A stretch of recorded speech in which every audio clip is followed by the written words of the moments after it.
As Bíblias na carta de Paulo a Tito. Tito fica depois das cartas de Timóteo e antes da carta de Filemão, que fica antes de Hebreus, a carta aos Hebreus.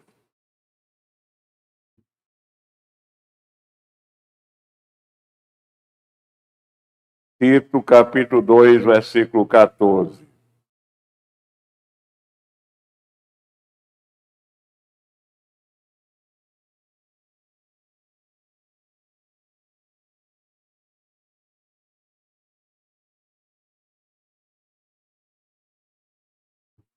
Capítulo 2, versículo 14.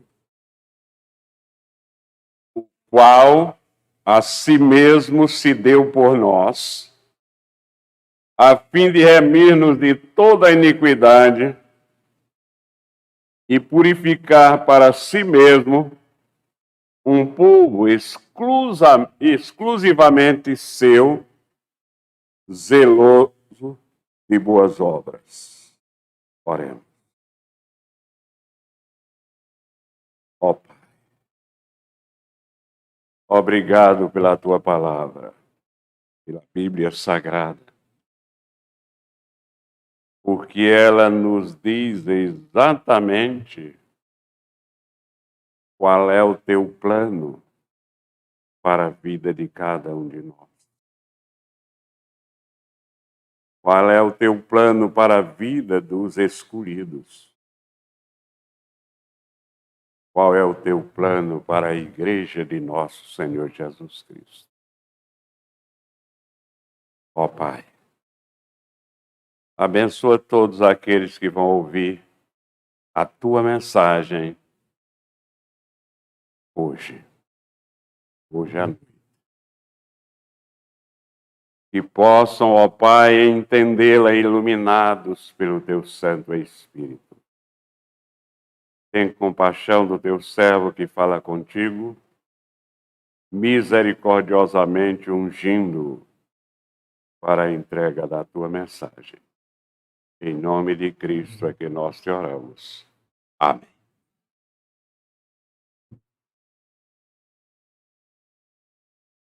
Tudo indica que Tito se converteu mediante mensagem do apóstolo Paulo. Se tornou um discípulo do apóstolo Paulo. Eram dois jovens que Paulo tinha como discípulo, com temperamentos completamente diferentes. Timóteo, manso.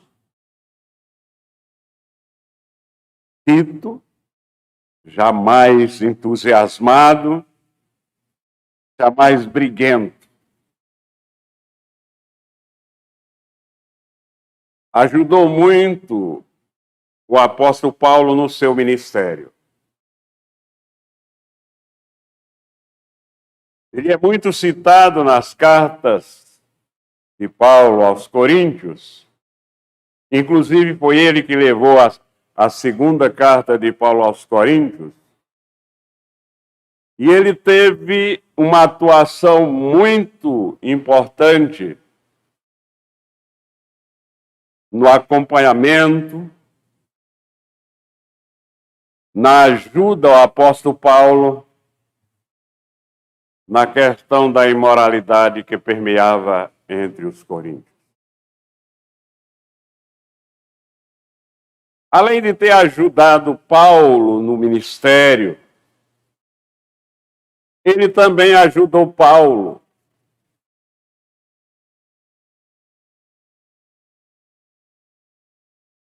em concílios. No concílio, principalmente, em que Paulo defendeu ardentemente que os gentios não precisavam ser circuncidados. Paulo colocou Tito em Creta e ali ele plantou uma igreja e foi pastor até o final da sua vida. E é ele que recebe esta carta de Paulo, falando da Igreja de Cristo no glorioso propósito de Deus. Paulo está discipulando aquele jovem recém-convertido, mostrando qual o plano, qual o propósito de Deus para a Igreja de Cristo. E fala que Cristo se deu a si mesmo por nós, para nos comprar, a fim de remir-nos de toda a iniquidade e nos purificar. O que o apóstolo Paulo está falando aqui sobre remissão e purificação, meus irmãos, resume o duplo efeito da regeneração. Regeneração, o ato da conversão. Purificação, o ato da santificação.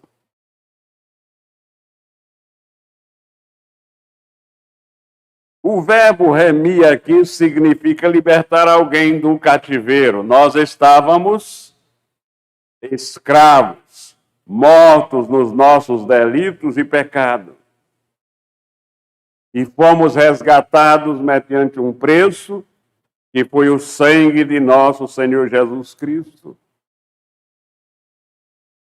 Por quê?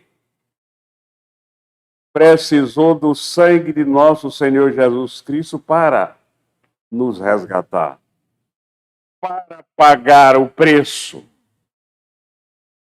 Nós devemos lembrar, meus irmãos, que o nosso Deus é um Deus de amor, é verdade.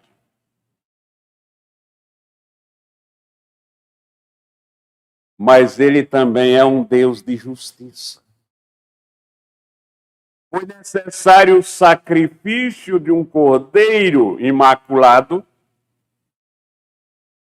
para pagar o preço para que a justiça de Deus fosse satisfeita.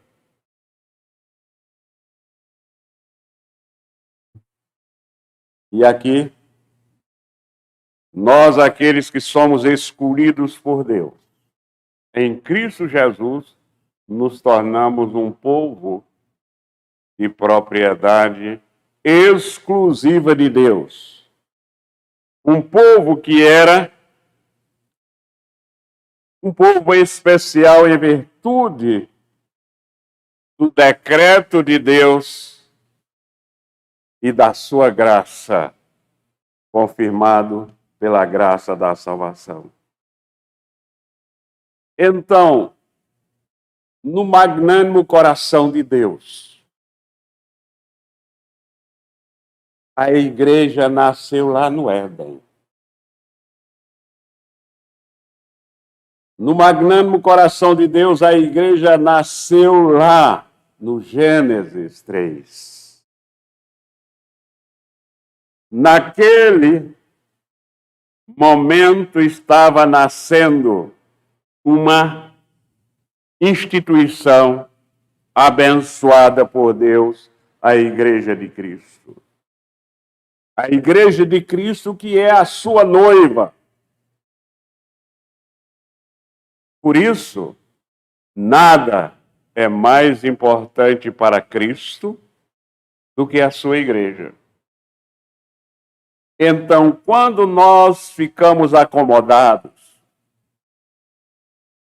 quando nós ficamos desmotivados, lembremos que o pecado de estarmos parados, não trabalhando no reino de Deus,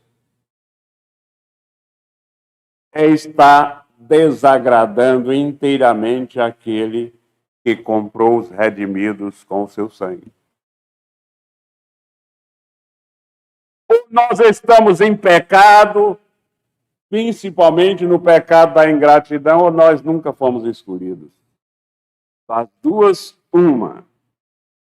Porque no texto que nós lemos aqui, nós encontramos algumas ideias que falam de como a igreja estava nos gloriosos planos de Deus.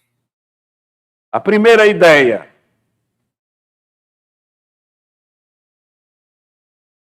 é a manifestação da maior dádiva que nós recebemos em toda a nossa vida. A si mesmo, Cristo, a si mesmo se deu por nós. Não existe dádiva maior do que esse. Nós que lemos a Bíblia, porque tem muita gente que frequenta a igreja, mas não lê a Bíblia, mas aqueles que frequentam, que são crentes, que dizem que são crentes, e que leem a Bíblia, eu vou repetir isso muitas vezes, meus irmãos, porque é uma vergonha ter muita gente na igreja que não sabe nem procurar os livros na Bíblia. É uma vergonha. Como é que é o meu manual? No meu manual eu devo saber até o item onde as coisas estão. No manual do meu carro eu sei até o item onde estão as coisas quando eu quero saber alguma orientação. É apenas um automóvel que me leva para algum lugar. Imagine você, eu ter dificuldade para encontrar um livro na Bíblia. É porque a Bíblia não é o manual daquele que tem essa dificuldade. Se fosse o seu manual de vida, não tinha nenhuma dificuldade nem de encontrar o capítulo e o versículo. E aqueles que leem a palavra de Deus podem constatar uma coisa gloriosa. A igreja de Cristo é o alvo. Tem sido, através dos tempos, o alvo do amor de Deus. Veja o que a Bíblia diz em João 15, 13. Ninguém tem maior amor do que este, de dar a alguém a própria vida em favor dos amigos. 2 Coríntios 9, 15. Graças a Deus pelo seu dom inefável. A prova do seu amor está em Cristo ter morrido em nosso lugar. Romanos 5:8. Mas Deus prova o seu próprio amor para conosco pelo fato de ter Cristo morrido por nós, tendo nós ainda pecadores. O amor de Deus pela igreja é muito forte. É incompreensível pelo homem. É indizível pelo homem.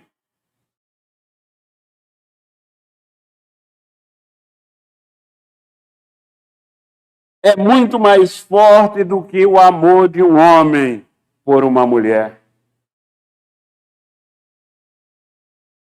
Seria muito bom que nós, maridos,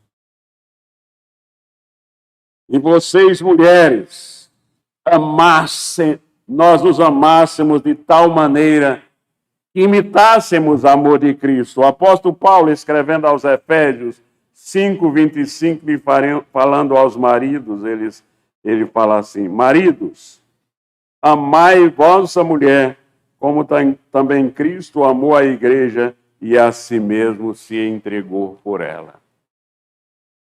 Assim como Deus sempre demonstrou e expressou o seu grande amor pelos israelitas, ele ama esta igreja, a Igreja Presbiteriana em Bairro Novo, parte do corpo de Cristo. E o amor de Deus ali por Israel era uma prefiguração do seu amor pela igreja.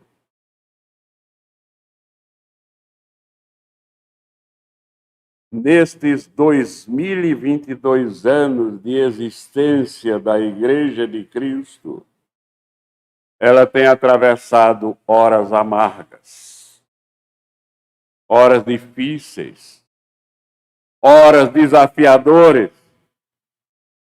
horas de susto e horas de perplexidade. Eu nunca vi a igreja passando por horas fáceis. Sempre por horas perplexas. Isso, de acordo com a palavra de Deus, é desde o seu nascimento. Lá em Jerusalém, até aqui, os nossos dias.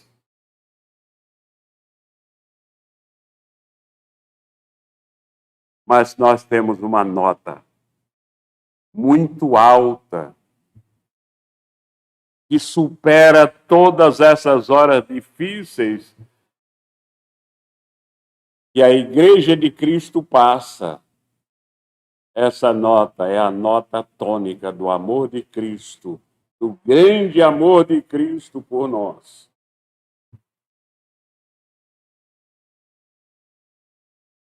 O que nós vemos através dos dias, meus irmãos, é a igreja perdendo aquele entusiasmo, esfriando e perdendo o entusiasmo do primeiro amor.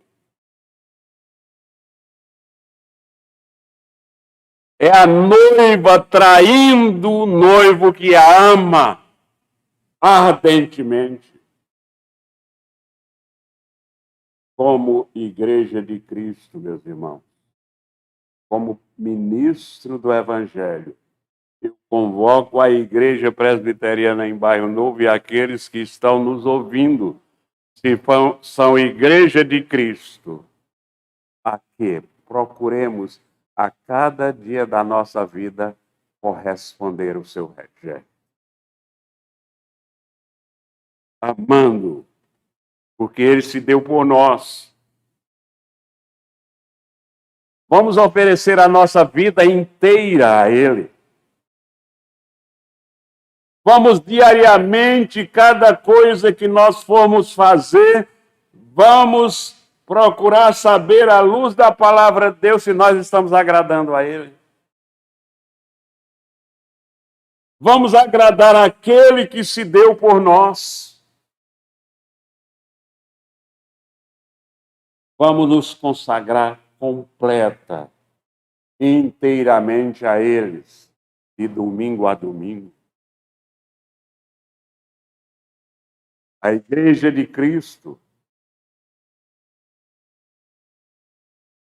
o glorioso propósito de Deus, é a manifestação dessa grande dádiva.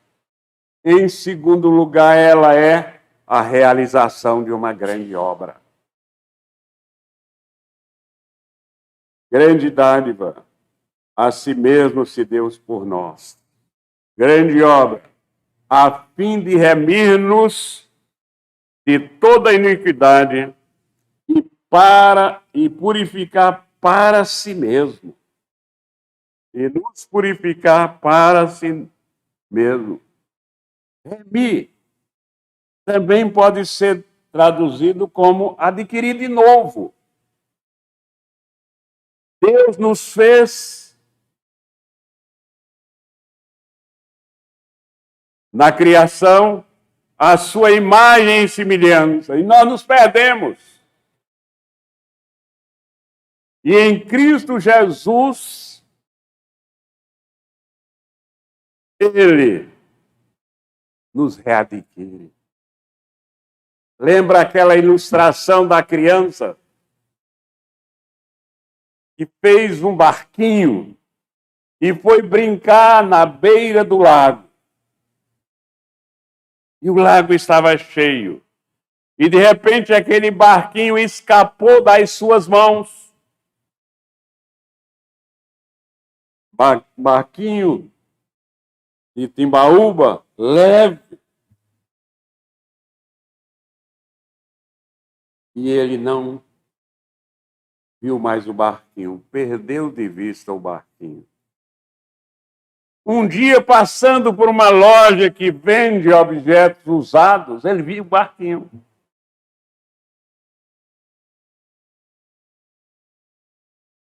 Viu o preço, voltou em casa e quebrou o vaso onde guardava moedas e levou e comprou o barquinho. E vibrando, ele voltou para casa e disse: pai, mãe, esse barquinho é meu 2 vezes. Pois é, meus irmãos. Nós que somos verdadeiramente crentes, nós somos de Deus 2 vezes.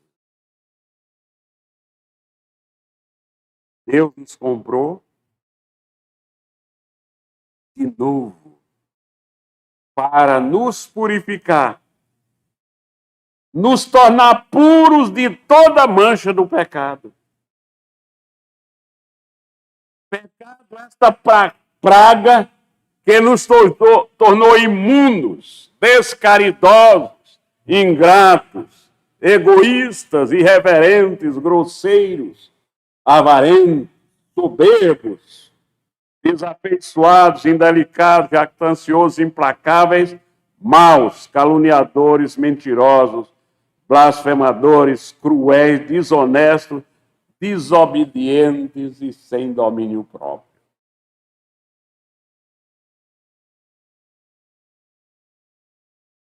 Este mal que nos tornou inimigos do bem, traidores, inimigos de Deus.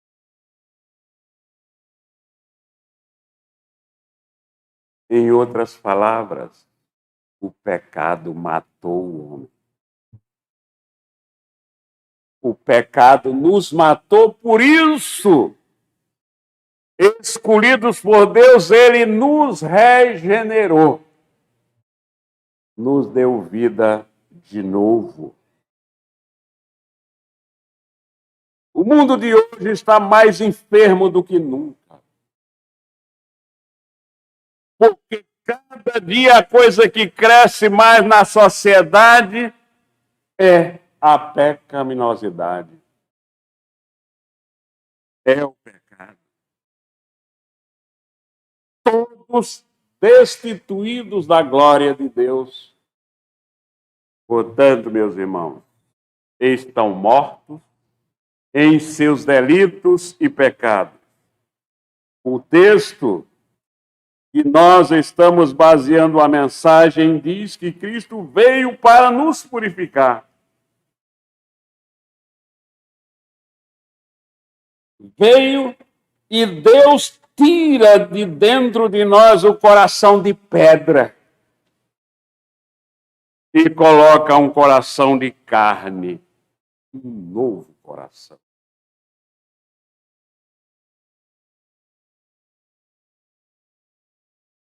E Deus trabalha dia e noite sem parar. E o que Deus quer ver na igreja presbiteriana em Bairro Novo e em todos aqueles que fazem parte da igreja de Cristo são as seguintes características. A primeira, santidade. Santidade. A segunda, pureza. A terceira, manifestação da glória de Deus através do nosso testemunho.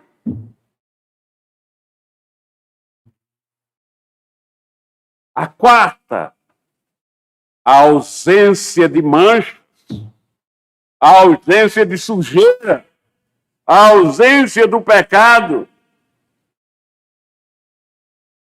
Uma vez que Cristo se deu pela igreja, derramando o seu próprio sangue para salvá-la, a igreja deve ter como objetivo viver em santidade. Para quem? Para aquele que a comprou. Para aquele que a resgatou. Viver em pureza. A noiva pura vivendo em pureza para aquele que a comprou. A única esperança para esse mundo doente é Jesus. Então deixe de ser egoísta e comece a pregar o Evangelho. Deixe de ser egoísta e comece a evangelizar as pessoas com palavras e com ações. Egoísta é característica de quem não é filho. Egoísmo é característica de quem não é filho de Deus. Portanto, meus irmãos,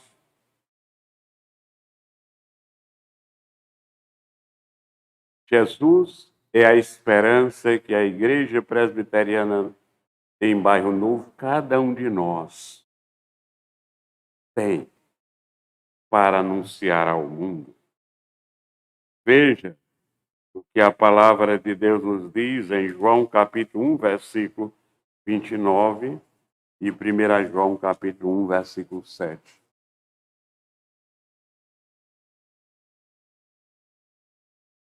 No dia seguinte, viu João a Jesus que vinha para ele e disse: Eis o Cordeiro de Deus que tira o pecado do mundo.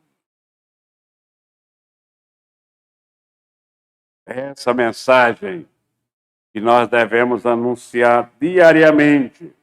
Em 1 João, capítulo 1, versículo 7. Se, prestem bem atenção, se porém andarmos na luz, como Cristo está na luz, mantemos comunhão uns com os outros. Você está mantendo comunhão com todos os seus irmãos aqui na igreja? Se não está, é porque você não anda na luz. É o que o texto está dizendo. É muito claro. Se andarmos na luz, como ele está na luz, mantemos comunhão uns com os outros. E o sangue de Jesus, seu Filho, nos purifica de todo o pecado. Em terceiro lugar, a Igreja de Cristo, no glorioso propósito de Deus,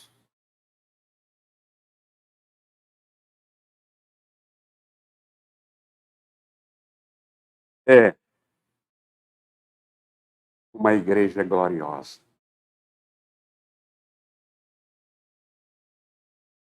Porque é um povo. Que povo é que pertence à Igreja de Cristo? De acordo com a Bíblia. Um povo exclusivamente de Cristo. É o que nós aprendemos sexta-feira e hoje de manhã. Nós vamos votar numa governadora e num presidente no dia 30. Devemos estar em oração. Nós vamos votar na governadora que sentir que Deus está nos orientando a votar. Porque nós votamos confiando em Deus, não é nela. Nós votamos no presidente confiando em Deus, não é nele. E eu lembro, você vai ao médico quando está doente, não é confiando no médico. Você toma os remédios que ele passou, não é confiando nos remédios. Mas é confiando em Deus. Agora você precisa ir ao médico, você precisa fazer a sua parte e tomar os remédios.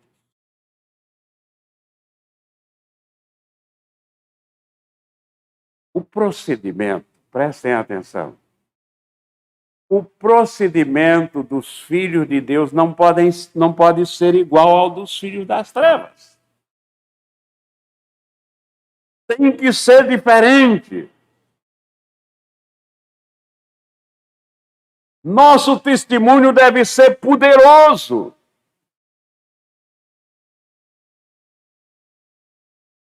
E Deus dentro de nós dando esse poder para que nós possamos ser sal, ter influência no mundo em que nós vivemos. Veja o que a palavra de Deus diz em Atos 17:6.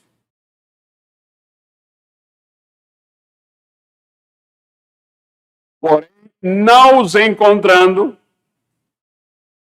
os discípulos de Jesus pregando o evangelho, as autoridades e os culpichas das autoridades de Israel arrastaram Jason e alguns irmãos perante as autoridades, clamando. Esses que têm transtornado o mundo chegaram também aqui. A gente não tem transtornado nem a rua.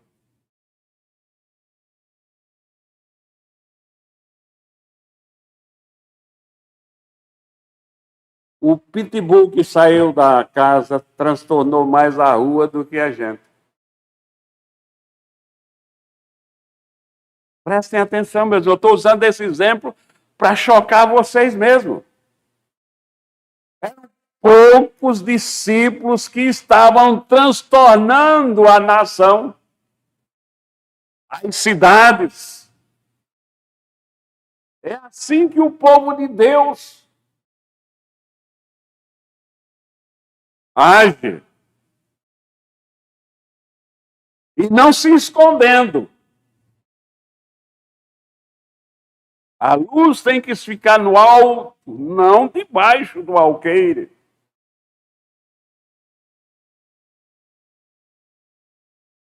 É por isso que o mundo dos dias de hoje não está nem aí por que nós estamos falando. Eles estão perguntando o que é que eles estão fazendo. O mundo quer saber, quer ver o que nós estamos fazendo. Então, meus irmãos, nesta hora difícil, desafiadora, de perplexidade pela qual o mundo está passando agora,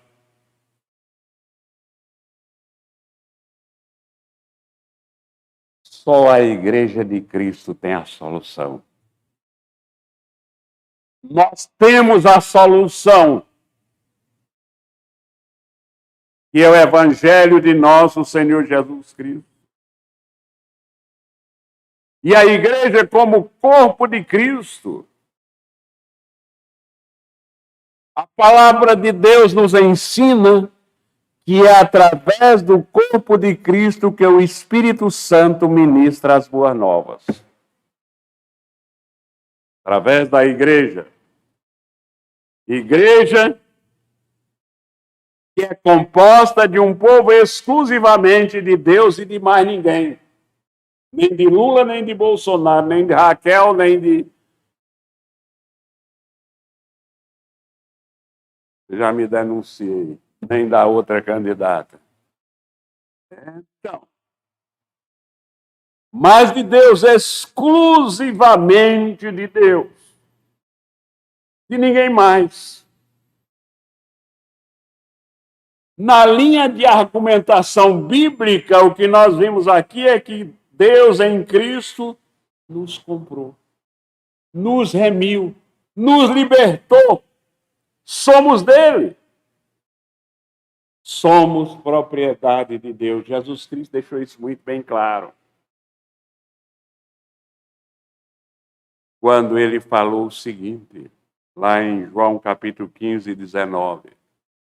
Se fostes do mundo, o mundo amaria o que era seu.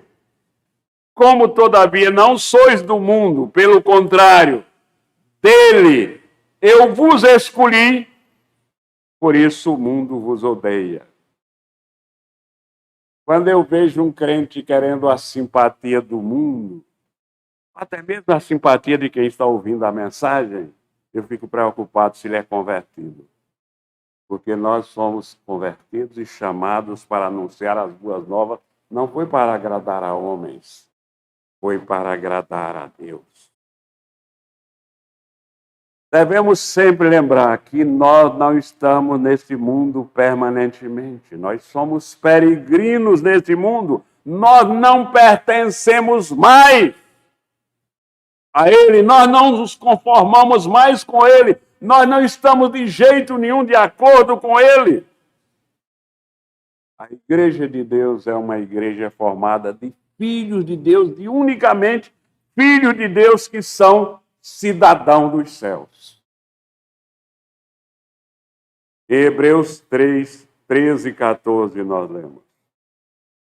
Na verdade, não temos aqui cidade permanente, mas buscamos a Sião, a santa cidade, a nova Jerusalém.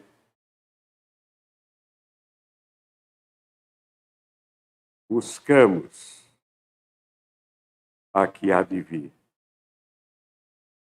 Aqui não é o nosso lar, nós estamos apenas hospedados aqui. Quando você viaja e você hospeda-se no hotel, você deixa tudo lá e vai com o que você entrou. Nós estamos aqui hospedados e nós vamos sair daqui como nascemos, como entramos aqui. Também. Então é muito importante que nós pensemos isso. A impressão que a gente tem, infelizmente, é que a maioria dos crentes se acham que pertencem a esse mundo. Brigam mais, são mais bairristas com respeito a ser pernambucano ou cearense do que cidadão dos céus. O baiano, o cidadão dos céus. Então, meus irmãos, por isso é que nós ainda somos muito apegados aos bens materiais. Nós somos tão apegados aos bens materiais que tem gente que até na liderança da igreja tem dificuldade em entregar o dízimo.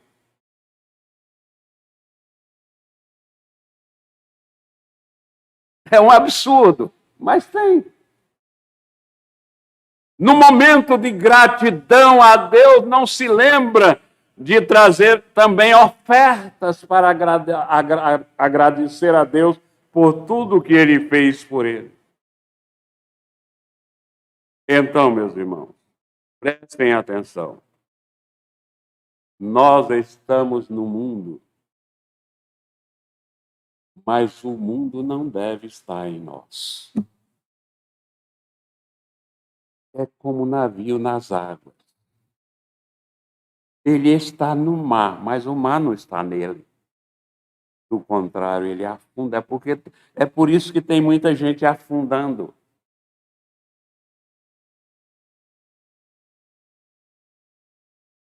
Lá no shopping center de Aldeia, todo sábado, eu passo lá e toda vida que eu vou pagar o estacionamento, é um jovem diferente. E pela linguagem deles, eu vejo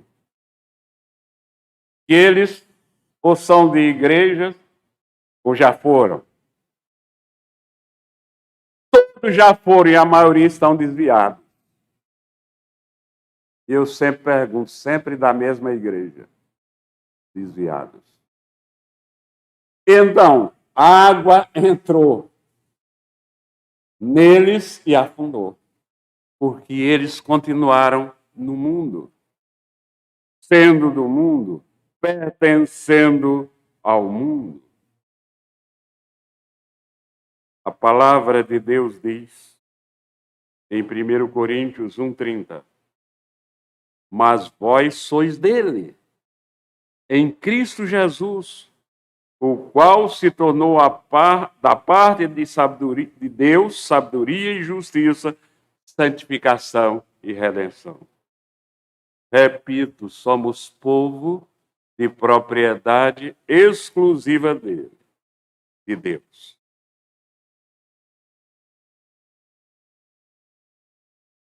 Um dia, Deus, nos seus santos desígnios, nos seus santos propósitos, escolheu a mim, escolheu a você, em Jesus Cristo.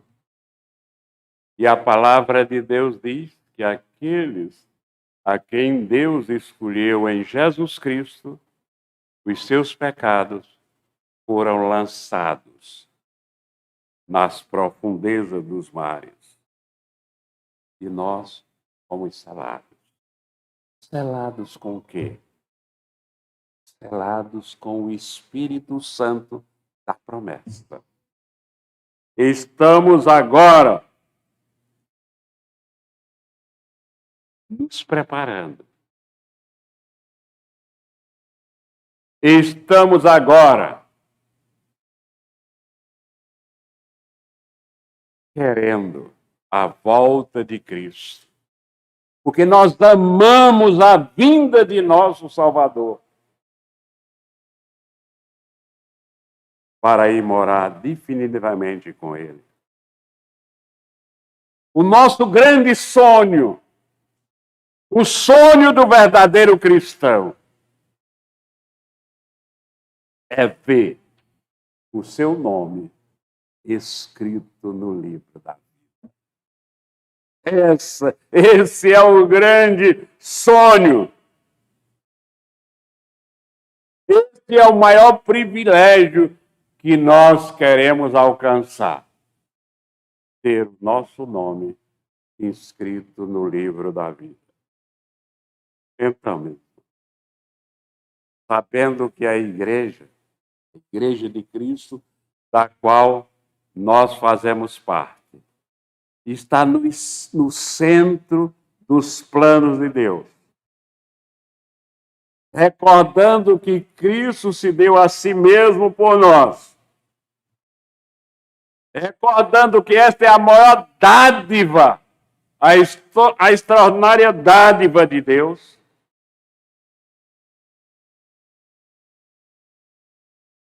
E sabendo que a palavra de Deus diz que quer ver a igreja santa, imaculada, gloriosa.